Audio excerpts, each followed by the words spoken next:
Hello दोस्तों, welcome back to my YouTube channel. दोस्तों, आज हम बात करेंगे द अल्केमिस्ट बुक का पहला भाग। पिछली वीडियो में जैसा कि मैंने बताया था, पाउलो कोएल्हो द्वारा रचित अल्केमिस्ट बुक, जिसमें सैंटियागो नाम के लड़के की कहानी होती है। आज की इस वीडियो में हम इस कहानी के बारे में जानेंगे, तो लास्ट तक मेरे साथ बने रहिए और मेरे चैनल को सब्सक्राइब कीजिए।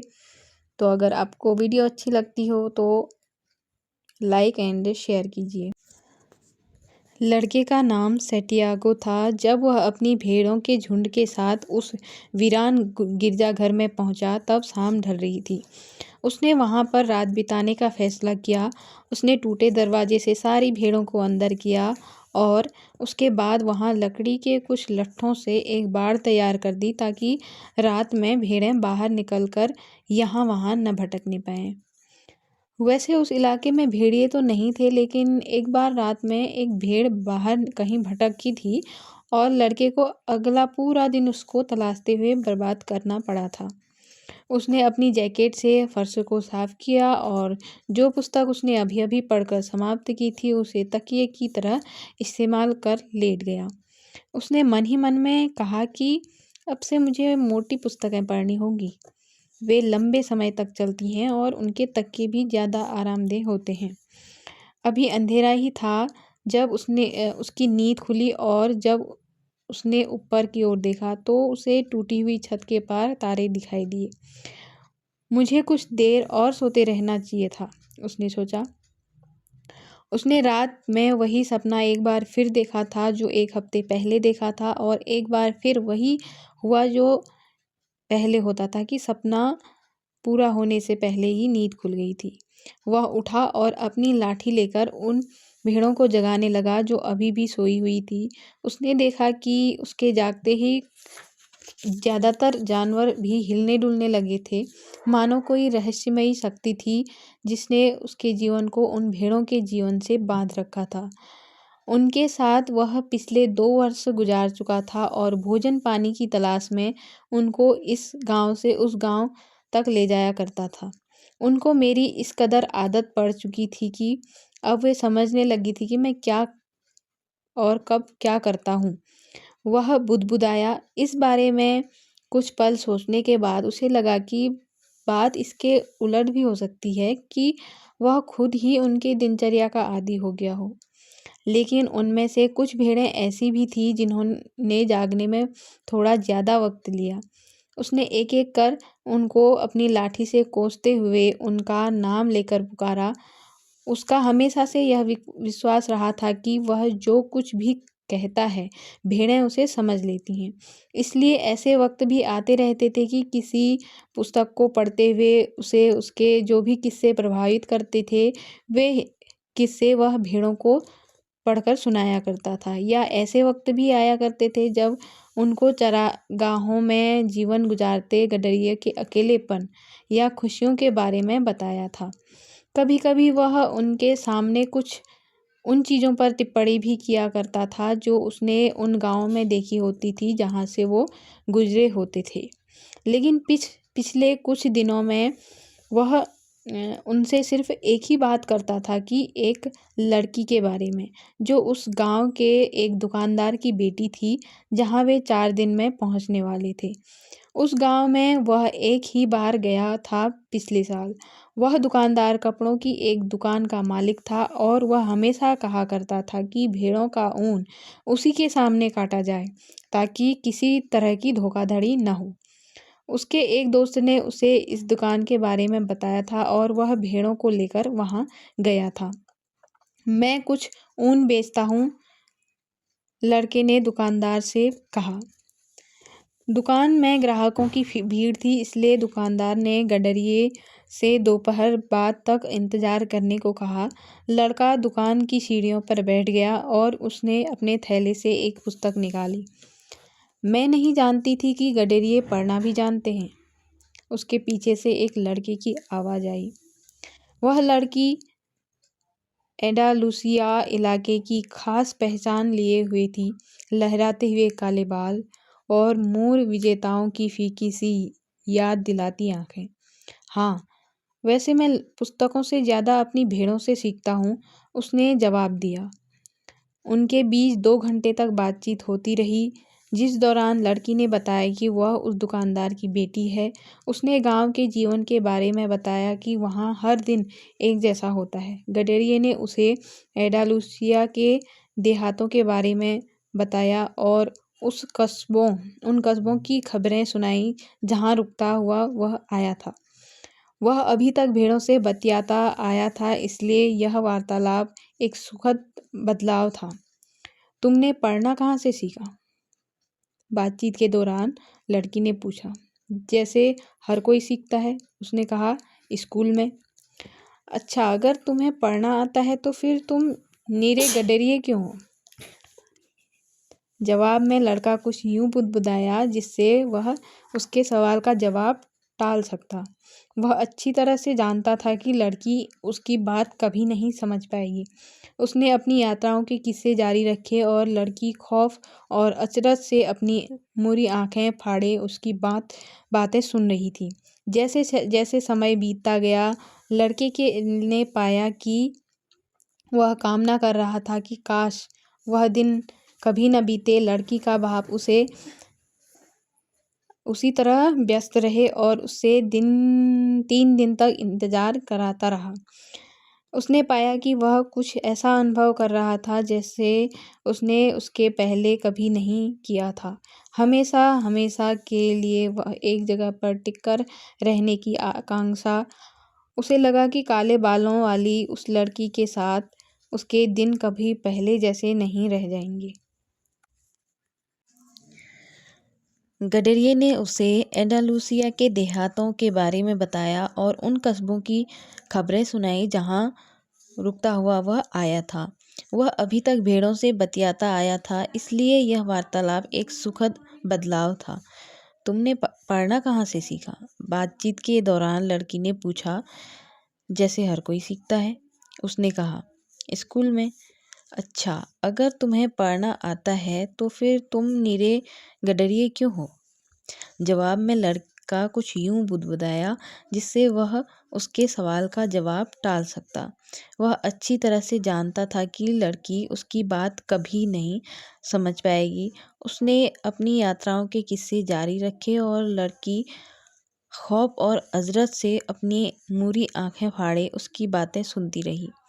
जैसे जैसे समय बीतता गया, लड़के ने पापा की वह कामना कर रहा था कि काश वह दिन कभी न बीते। लड़की का बाप उसी तरह व्यस्त बना रहे और उससे 3 दिन तक इंतजार कराता रहे। उसने पाया कि वह कुछ ऐसा अनुभव कर रहा था जैसा उसने उसके पहले कभी नहीं किया था। हमेशा हमेशा के लिए एक जगह पर टिककर रहने की आकांक्षा। उसे लगा कि काले बालों वाली लड़की उस लड़की के साथ उसके दिन कभी पहले जैसे नहीं रह जाएंगे। लेकिन आखिरकार वह दुकानदार प्रकट हुआ और उसने लड़के से 4 भेड़ों का ऊन काटने के लिए कहा। उसने ऊन की कीमत चुकाई और लड़के से अगले बरस फिर से आने को कहा।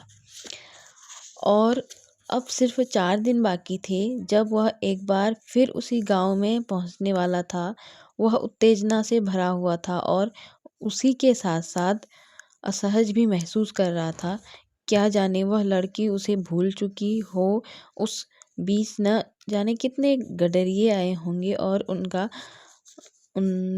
ऊन बेच गए होंगे। इससे कोई फर्क नहीं पड़ता, उसने अपनी भेड़ों से कहा। मैं दूसरी जगहों की कई दूसरी लड़कियों को जानता हूँ, लेकिन उसका दिल जानता था कि इससे फर्क नहीं पड़ता और वह जानता था कि समुद्री मोहल्लों और घुमंतू विक्रेताओं की ही तरह गडरियों को भी कभी कभी कोई ऐसा कस्बा मिल जाता है जहाँ कोई ऐसा व्यक्ति होता है जिससे मिलकर वे निश्चिंत खानाबदोशी के जीवन के आनंद को भूल जाते हैं। आसमान से सूरज झांकने लगा था और गडरिये ने अपनी भेड़ों से सूरज की दिशा में चलने को कहा। इनको कभी कोई फैसला नहीं लेना पड़ता, उसने सोचा। शायद यही वजह थी कि वे हमेशा उसके करीब बनी रहती थी। भेड़ों को तो सिर्फ भोजन और पानी से ही सरोकार था। जब तक लड़का एंडलूसिया में सबसे अच्छे चरागाह खोजने के काबिल बना रहेगा, वे उसकी दोस्त बनी रहेंगी। हाँ, उनके सब दिन समान होते थे। दिन उगने से लेकर दिन डूबने तक वही अंतहीन जैसा लगता समय, और उन्होंने अपने जीवन में कभी कोई पुस्तक नहीं पढ़ी थी। और जब लड़का उनको शहरों के दर्शनीय स्थलों के बारे में कुछ बताता था तो उनको कुछ भी समझ में नहीं आता था। वे तो भोजन और पानी मात्र से संतुष्ट थी, और बदले में वे उदारतापूर्ण अपना ऊन, अपना साथ और कभी कभार अपना गोश्त दे दिया करती थी। लड़के ने सोचा, अगर मैं आज एक दैत्य बन जाता और उन्हें एक एक करके मार डालने का फैसला कर लेता, तो उनको तभी इस बात का एहसास होता जब ज़्यादातर रेवड़ को काट डाला गया होता। वे मुझ पर भरोसा करती हैं और वे भूल चुकी हैं कि उनको किस तरह अपनी सहज बुद्धि पर भरोसा करना चाहिए, क्योंकि मैं ही उनका भरण पोषण करता हूँ। लड़के को उनके इन ख्यालों पर आश्चर्य हुआ। उसने सोचा, हो सकता है कि उस गिरजाघर और उसके अंदर उगे चिनार पर कोई भूत सवार हो। उसी की वजह से उसको वह सपना दोबारा दिखा हो, और उसी की वजह से उसे अपने इन वफादार साथियों पर गुस्सा आ रहा हो।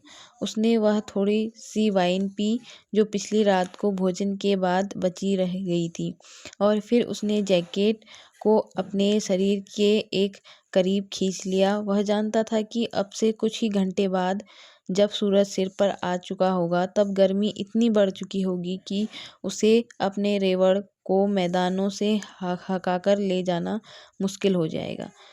वह गर्मियों के दिन का वह वक्त होता था जब सारा का सारा स्पेन सो जाता था। गर्मी रात होने तक बनी रहती थी और उसे पूरे समय अपनी जैकेट को ढोना पड़ता था। लेकिन जब उसके मन में उसके बोझ को लेकर शिकायत का भाव पैदा हुआ, तो उससे याद आया कि जब यह जैकेट ही थी जिसकी वजह से वह भोर की ठंड का सामना कर पाता था। हमें बदलाव के लिए तैयार रहना जरूरी है, उसने सोचा, और उसके मन में जैकेट के वजन और गर्माहट के प्रति कृतज्ञता उमड़ आई। जैकेट का अपना एक उद्देश्य था और लड़के का भी अपना एक उद्देश्य था। उसके जीवन का उद्देश्य यात्रा करना था, और एंडालूसिया के इलाके में 2 साल तक सफ़र करने के बाद वह उस इलाके के सारे शहरों से वाकिफ़ हो चुका था। उसकी योजना थी कि इस यात्रा के दौरान वह उस लड़की को समझाएगा कि किस तरह एक साधारण गडरिया जानता है कि पढ़ना कैसे सीखा जा सकता है। वह उसे बताएगा कि उसने 16 साल की उम्र तक पाठशाला में पढ़ाई की थी। उसके माँ बाप चाहते थे कि वह पादरी बनता और इस तरह एक साधारण किसान परिवार के गौरव का स्रोत बनता। वे महज भोजन और पानी लौटाने के खातिर कड़ी मेहनत करते थे, जैसे ये भेड़ें करती हैं। उसने लैटिन, स्पेनिश और धर्मशास्त्र की पढ़ाई की थी, लेकिन बचपन से ही उसकी ख्वाहिश दुनिया को जानने की रहती थी, और यह ईश्वर के बारे में जानने और आदमी के पापों को समझने से ज़्यादा महत्वपूर्ण था। एक दोपहर जब वह अपने परिवार से मिलने पहुंचा, तो उसने किसी तरह हिम्मत जुटाकर अपने पिता से कहा कि वह पादरी नहीं बनना चाहता, वह यात्रा करना चाहता है।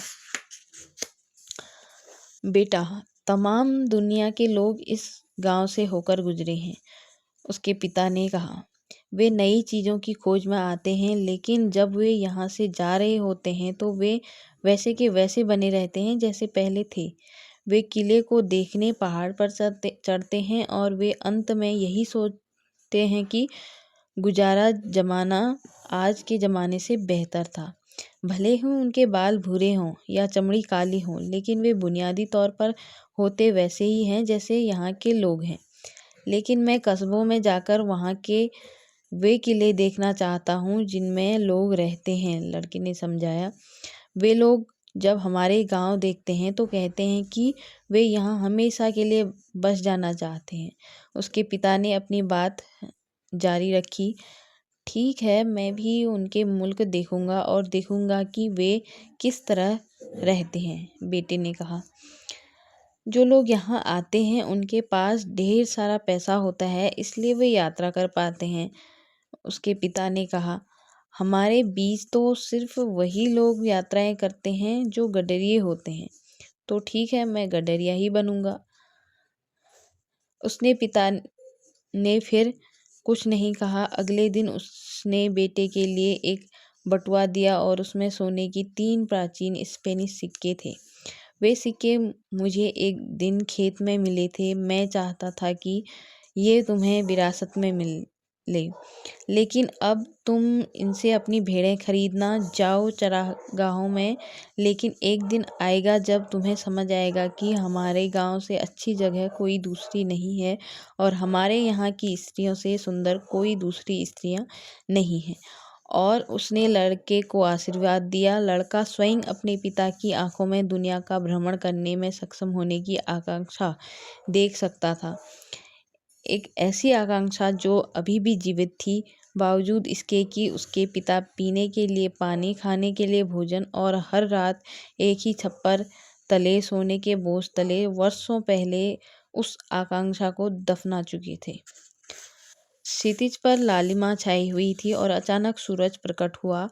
लड़के ने अपने पिता से हुई उस बातचीत के बारे में सोचा और खुश हुआ।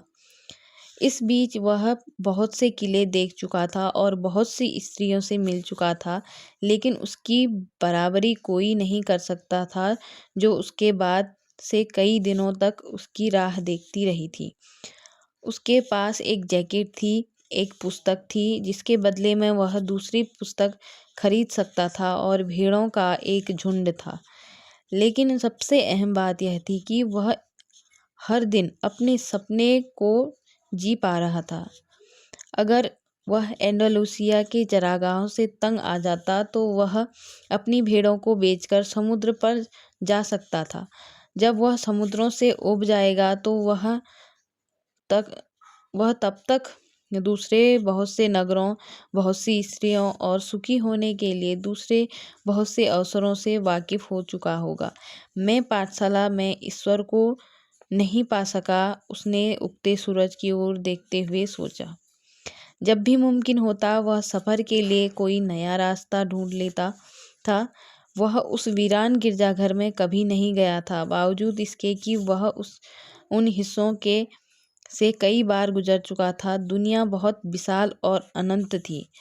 उसको अपनी भेड़ों को उस रास्ते पर थोड़ी देर चलते देने भर की ज़रूरत थी और वह दूसरी दिलचस्प चीज़ों का पता लगा सकता था। समस्या यह है कि उनको उस बात का एहसास ही नहीं होता था कि वे हर दिन एक नए रास्ते पर चल रही होती हैं। उन्हें समझ ही नहीं आता था कि जिन चरागाहों में वे होते हैं वे नए होते हैं और मौसम बदलते रहते हैं। वे तो सिर्फ भोजन और पानी के बारे में सोच पाती थी। हो सकता है कि हम सभी ऐसे ही हों, लड़के ने सोचा। मुझे ही लो, जब से मैं उस दुकानदार की बेटी से मिला हूँ, मैंने किसी दूसरी स्त्री के बारे में सोचा ही नहीं। सूरज की ओर देखते हुए उसने हिसाब लगाया कि वह दोपहर से पहले टेरिफा पहुंच जाएगा, जहां वह इस पुस्तक के बदले थोड़ी मोटी सी पुस्तक ले सकता है, वाइन की अपनी बोतल भरा सकता है, दाढ़ी बना सकता है, बाल कटवा सकता है। उसे उस लड़की से मुलाकात की तैयारी करनी जरूरी थी और वह इस संभावना के बारे में नहीं सोचता था कि दूसरा गडरिया भेड़ों का उससे बड़ा झुंड लेकर वहां पहले ही पहुंच चुका हो और लड़की का हाथ मांग चुका हो।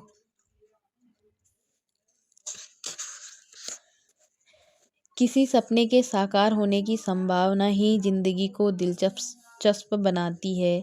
उसने सूरज की स्थिति पर एक बार फिर नजर डालते हुए सोचा और अपनी चाल तेज कर दी।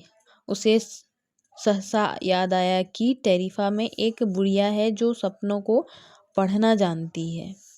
वह बुढ़िया लड़के को घर के पिछवाड़े एक कमरे में ले गई। उस कमरे और उस के बैठक कक्ष के बीच रंग बिरंगे मनकों का एक पर्दा डला हुआ था।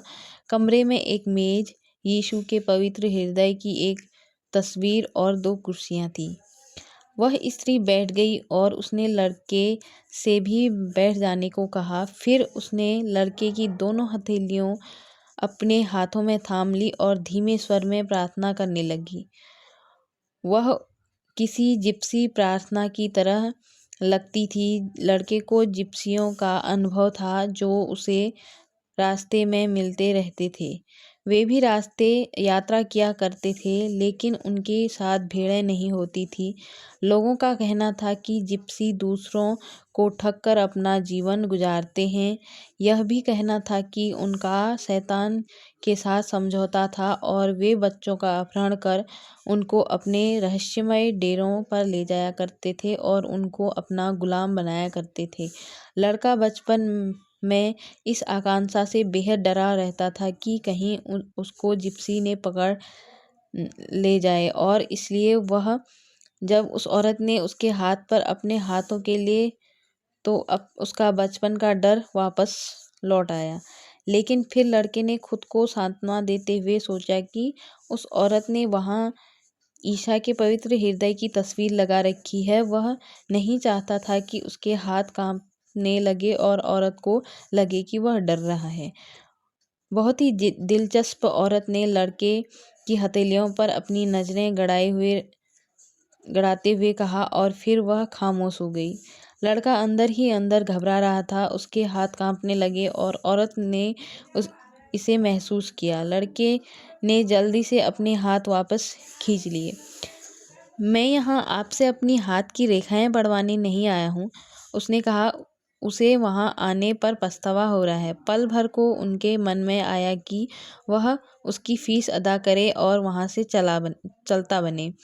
उसे यह भी लगा कि वह बार बार आने वाले अपने उस सपने को कुछ ज़्यादा ही अहमियत दे रहा है।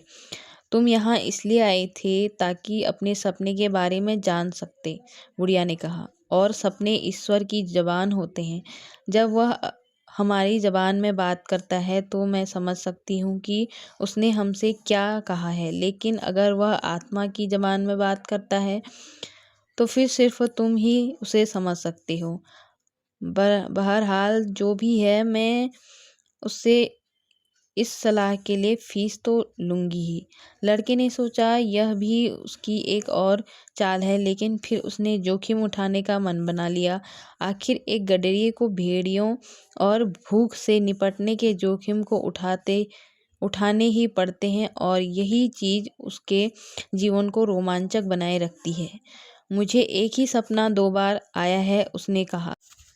तो उस लड़के को क्या सपना आता है, ये हम अगले भाग में पढ़ेंगे। और अगर आपको ये वीडियो पसंद आए तो इसे लाइक करें और मेरे चैनल को सब्सक्राइब करें, ताकि मैं अगला पार्ट जब भी डालूं आपको नोटिफिकेशन मिल जाए। धन्यवाद।